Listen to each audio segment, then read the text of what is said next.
What's up? Hello, my name is Liz and you're watching For Booking Out Loud. So I kind of went on a mini hiatus from filming, at least. If you saw me in some of your comments, I've been trying to go through my backlogs of videos I have not watched.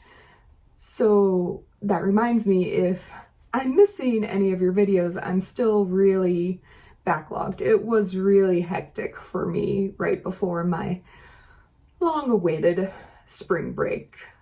But we're there. I'm at the end of it, and I am now back into filming videos, as you can tell. And in saying that, I need to finish my wrap-up from March. My bad. It's like halfway through March now. April. I'm halfway through April. But let's just get this show on the road and get her done. Okay, so in March, I read a total of 23 books, which is pretty good considering how busy I was. And again, the majority of those books were read in that first half of April. Again, as you can tell, I was really busy the second half of April and extremely, extremely tired. But in saying that, I have my beautiful graphics. They could be better, but life. My format that I read most of my books in were ebooks. I read almost 50% of my books as an ebook format. And one thing I don't think I've ever really stated, if my books are in ebook format, more than likely, these are books I got from my library. My library has a wonderful, wonderful ebook catalog, and I'm just really, really happy to take advantage of that. And so that is the majority of my ebooks. And then, of course, I have my physical books, which I'm really trying to continue on with. And then I had a couple of audiobooks, which were sort of a hit and miss on this month, but such is life. Now, on a genre standpoint, I read a ton of fantasy this month, which might have to do, honestly, with my Six of Crows really, let's just say my Grishaverse reread. I know. I read 3, 4, 5 books in one series. Leah Bardugo, thank you. And that's majority of the reason why a lot of these are fantasy. However, I did read a ton of nonfiction, which actually, not nonfiction, contemporary fiction, which most of them were actually the later half of the month, so I'll be talking about those. And then a couple of mysteries, a couple of romance, so yeah, as you can see from this beautiful graph. Moving on to pages read, I wasn't crazy this month reading huge books, which is fine. 300 pages books are pretty much my average, so I'm really just keeping with my average on this month. And again, I'm okay with that. However, looking at my star ratings, my overall star ratings, I actually am very surprised. Again, this is a very late filmed video. I was expecting some of my star ratings to be a little lower, and to see so many books be in the 3-star category or above really surprised me, not in a bad way. Very happy with that, but it also makes me think that maybe I should rethink how I rate my books, and I might be a little too easy on some of these books because I really think some of these books might have been more of a 2-star rating. But really happy with that singular 5-star. Again, I have been searching for that beautiful 5-star book, and I finally found it. I'm so happy. It's been a while since I've read my last 5-star book, so it's a celebration for me. Now, moving on, again, I read a ton of books, about 20 a month now. And so my mid-March wrap-up will be linked above and below, but I will not be talking about those books. Instead, I will just be talking about the books that I read the second half of March. And it's really only 1, 2, 3, 4, 5, 6, 7, 8. It's really only 9 books.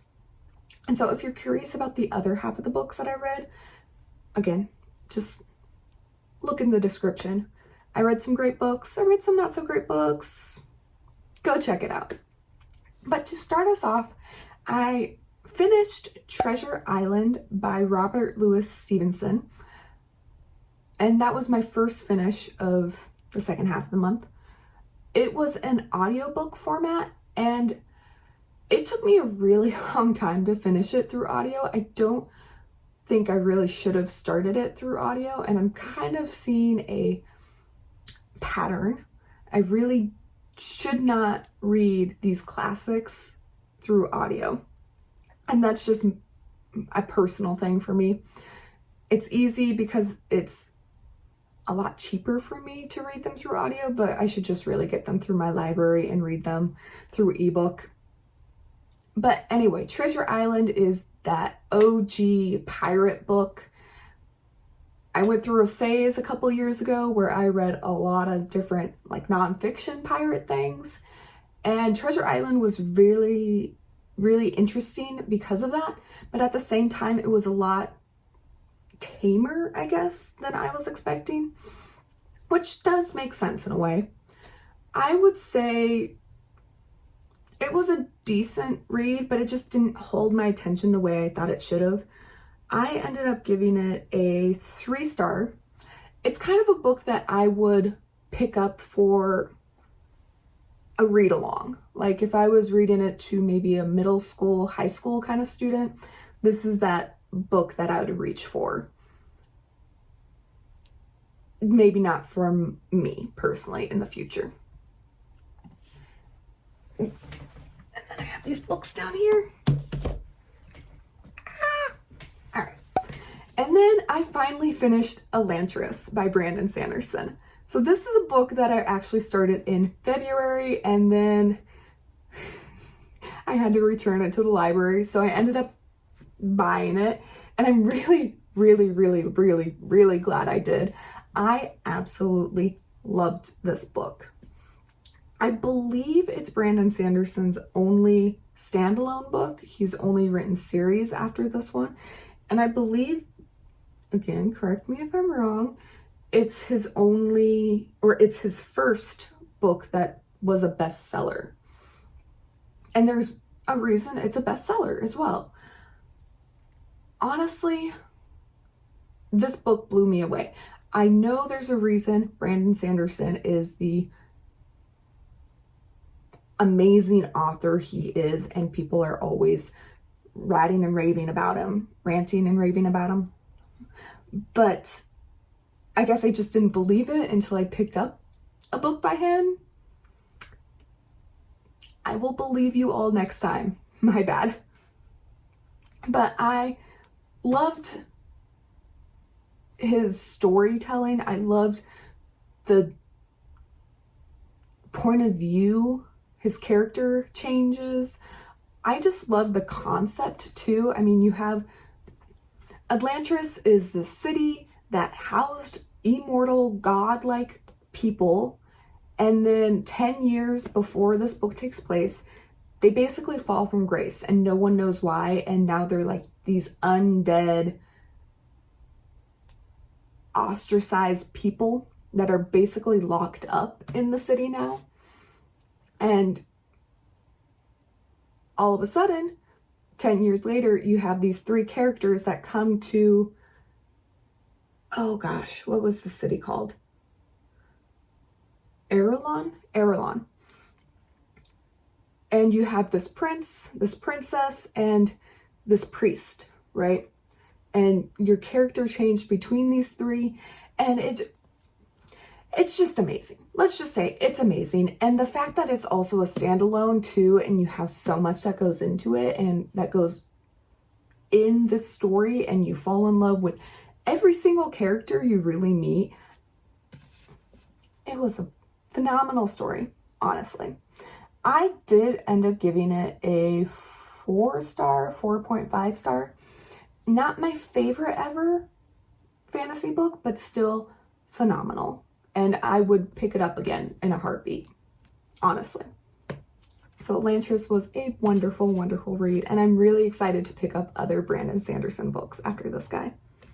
I'll just put this one right here because I can. The next book I read this month was The Midnight Library by Matt Haig. And it's an interesting book. It's about a woman that commits suicide, and she ends up, instead of dying, she goes to what is called the Midnight Library to pursue all of the lives that could have been. It's that kind of idea that every choice you make in life leads to a different life you can have, right? Like, maybe one day if I don't choose tea, I could have coffee, and that changes my future for something drastically different, right? And so she is trying to find the best possible life for herself, some point that maybe will lead her not to have committed suicide, right? And it's a very, very interesting take. It just wasn't the book for me, but I really, really did enjoy what the author did with the concept, because it was rather unique in my opinion. So I ended up giving it a 3-star, and I would suggest it to other people because it is so different, right? And then I ended up reading The Girl with the Louding Voice by Abby Daré. And this one was on my 5-star predictions. I really, really wanted to love it, but I thought it was going to be something completely different than it ended up being. And not in a bad way. It's still a very phenomenal book. It is about a girl, Aduni, and she is trying to seek her education. She's trying to rise above where she's been, but every turn she makes, she's put down, right? Her father marries her off when her mother dies, even though her mother made her father promise that she would finish her education, and then some things happen, and it's a very sad tale with a hint of mystery in it, really. And it's really this girl who rises up even after she's repeatedly told she's not worth anything, she's nothing, she doesn't matter. And she truly knows she is worth something, and it's her finding her life after all of these horrific events happen to her. So it's a great story. It just wasn't what I was expecting going into it. So in that sense, it was disappointing for me. But I would really recommend it for those who are seeking a good story, honestly. I don't know if that made any sense. But The Girl with the Louding Voice is truly a good read. So I would suggest it in that sense if you like contemporary fiction.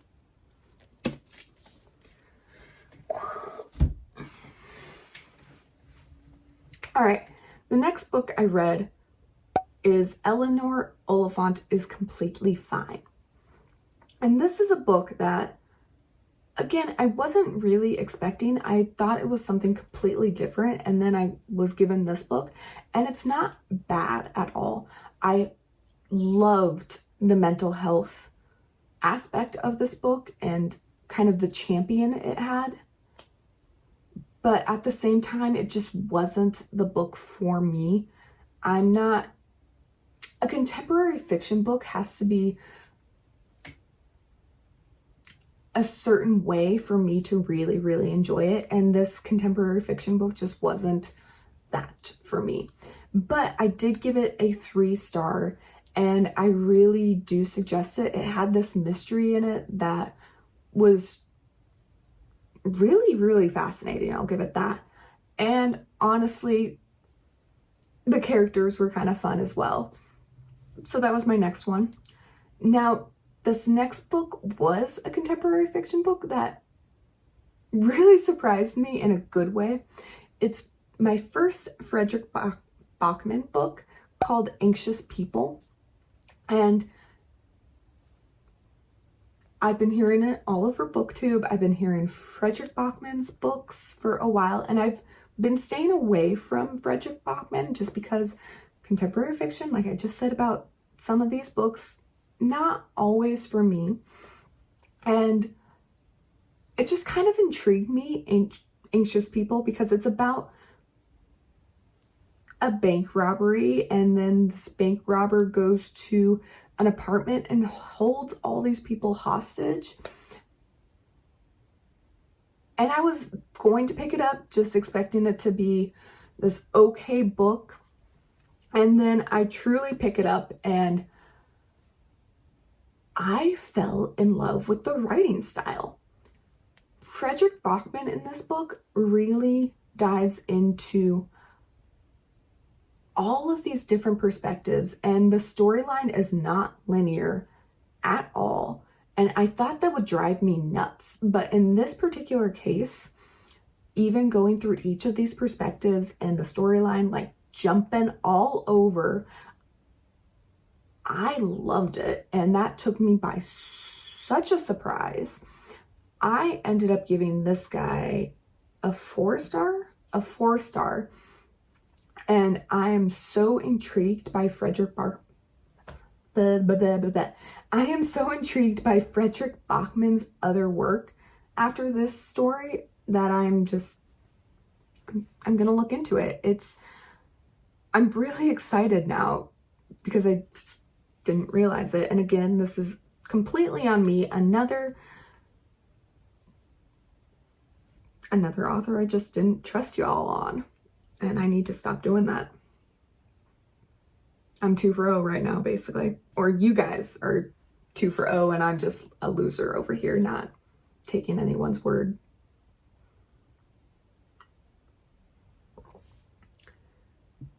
Okay, and then I have the Unhoneymooners by Christina Lauren. And this is the second book I'm picking up by this duo of authors. The first one was that Christmas story they released last year. And I thought that one was okay. It kind of wasn't my cup of tea, especially for romance, but the Unhoneymooners I liked a lot more. I thought it was kind of a cute story. I'm not a particular fan of one of the tropes that was kind of in the story, but I don't want to ruin it for anyone who hasn't picked this up.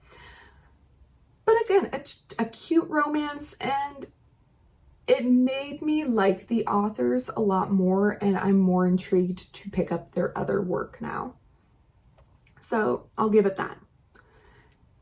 Then I read Memorial by Bryan Washington. And this is a book that I saw all over BookTube last year. Honestly, it's another contemporary fiction book that just wasn't for me. I keep picking these books up thinking I'll absolutely love them, like the Fredrick Backman book, and it just doesn't happen. But I'll keep doing it because once in a while I find a Fredrick Backman Anxious People, right? So there's that. And then the last book I read this month is one that I've been excited for since seeing it. It is Lost in the Neverwoods by Aidan Thomas. This is their sequel. Not sequel, it's not a sequel, but their sophomore novel, so their second book. And I'm really happy I got to read it. I am absolutely in love with Peter Pan retellings, and this is not only a Peter Pan retelling, but it is also set in Astoria, Oregon, which I absolutely love, and I thought it was a perfect setting for this kind of story. Now, what's unique about this Peter Pan retelling is that Wendy was 13 when she was taken by Peter with her brothers, Michael and John. And really, this one is, they were in the woods in Astoria, and Peter took them. And now that she is 18, she was rescued, but her brothers never were. And she has forgotten everything about that time her and her brothers were lost. And now it's just her. She's about to leave off for college, and now more children are being lost in the woods. They're disappearing just like her and her brothers were. And all of a sudden, this boy appears. She vaguely remembers him. His name's Peter. And they have to figure out together where all these children are going off to.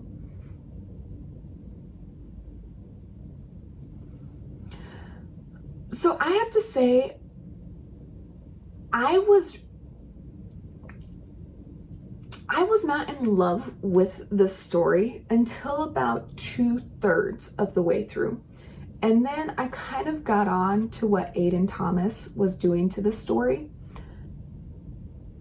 And then I fell in love with it. And I was absolutely not in tears, but it truly got to me at the end of the book. And it was just a really good take, I think, on Peter Pan. And I'll probably reread it next year. Maybe not this year, but next year. And it was a good one. And I highly, highly suggest this book for anyone who loves Peter Pan or anyone who just needs a good story.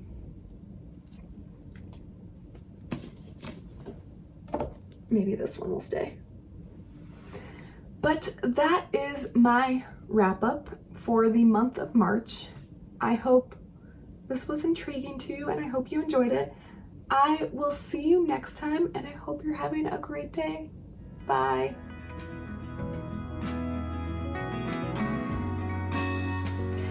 The next book I read was The Midnight. It's staying down there. If it can't stay on my bookshelf, it's staying on the ground. All right, still moving on.